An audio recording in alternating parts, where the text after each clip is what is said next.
لڑکے والے کے ہاں خوشی ہے، اس کا گھر آباد ہوا ہے، اور اسے حکم دیا حضور نے اولموا ولو بشاۃ، ولیمہ ضرور کرو چاہے تمہارے پاس ایک ہی بکری ہو۔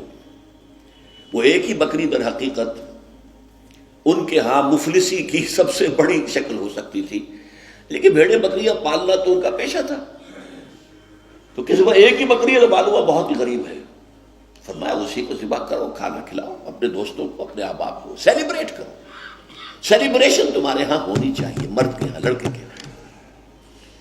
پھر اس میں بھی اس قدر حضور صلی اللہ علیہ وسلم کی تعلیم کے اندر دیکھیے توازن ہے۔ فرمایا، یہ مسلم شریف کی روایت ہے جو میں آپ کو سنا رہا ہوں، عن عبداللہ ابن عمر رضی اللہ تعالی عنہ ان النبی صلی اللہ علیہ وسلم قال اذا دعی احدکم الی الولیمۃ فلیجب، جب تم میں سے کسی کو ولیمے کی دعوت دی جائے تو ضرور جائے۔ اور ایک اور حدیث ہے ابو ہریرہ سے رضی اللہ تعالی عنہ کہ حضور نے فرمایا شر الطعام طعام الولیمہ، ولیمے کا کھانا برا کھانا ہے۔ کیوں؟ اس میں غریبوں کو نہیں بلایا جاتا، بلکہ غریبوں کو جو دھکے دیے جاتے ہیں۔ آپ دیکھتے ہیں بڑے بڑے ٹینک لگے ہوتے ہیں ٹینٹ، اور وہاں پر اندر جو کچھ ہو رہا ہوتا ہے، کھانا ضائع بھی ہو رہا ہوتا ہے، غریب کو تو کسی کو داخل نہیں ہونے دیں گے نا، اور ہے بھی نہیں، وہ مسلی کھلانے کے لیے تو نہیں ہے نا، وہ تو اپنے اعزاء رشتہ دار احباب ان کو اپنی خوشی میں شریک کرنے کے لیے ہے۔ تو حضور نے فرمایا شر الطعام طعام الولیمہ، لیکن اس کے باوجود من لم یجب الدعوہ فقد عصى اللہ ورسولہ، جو شخص ولیمے کی دعوت قبول نہیں کرے گا اس نے گویا کہ اللہ اور اس کے رسول کی نافرمانی کی۔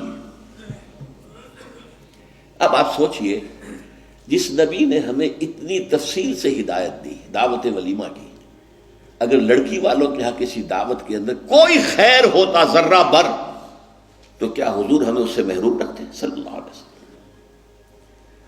تو چوتھی بات جو میں نے عرض کی کہ ولیمہ کیا جائے، ہاں البتہ ون ڈش کی پابندی لگائی جا سکتی ہے، بالکل لگائی جا سکتی ہے، اسراف اور تبذیر کو روکا جا سکتا ہے۔ اسراف کسے کہتے ہیں؟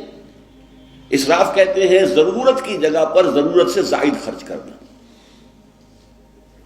عام اپنے گھر کے کھانے میں بھی ایک سے زیادہ ڈش پکانا، ایک سے زیادہ کھانا حضور کے نزدیک نہایت ناپسندیدہ۔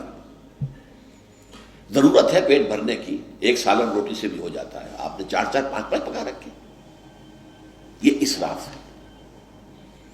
اسی طریقے سے اگر دعوت کے اندر بھی ون ڈش کی پابندی ہو تو بالکل ٹھیک ہے، اس کے اندر کوئی حرج نہیں، لیکن یہ کہ اس میں اب جو کیا گیا ہے کہ میٹھے کے اوپر پابندی، بالکل یہ صحیح نہیں ہے۔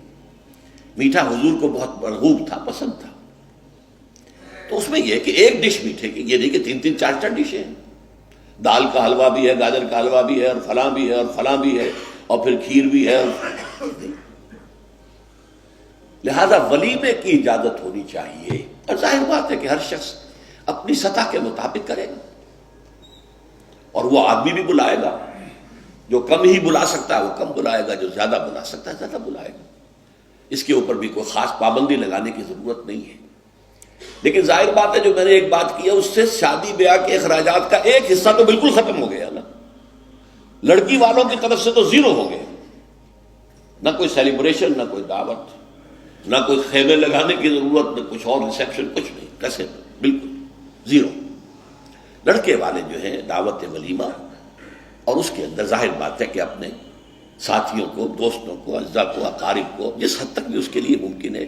اچھا یہاں تک فرمایا حضور نے کہ اگر تمہارے کسی بھائی نے نکاح کیا ہو اور اس کے پاس کچھ بھی نہیں ہے کہ وہ ولیمہ کر سکے، اپنے گھر سے کھانا لے جاؤ اور جا کر اس کے ہاں بیٹھ کر کھانا، سیلیبریٹ کرو، اس کی خوشی میں شریک ہو جاؤ۔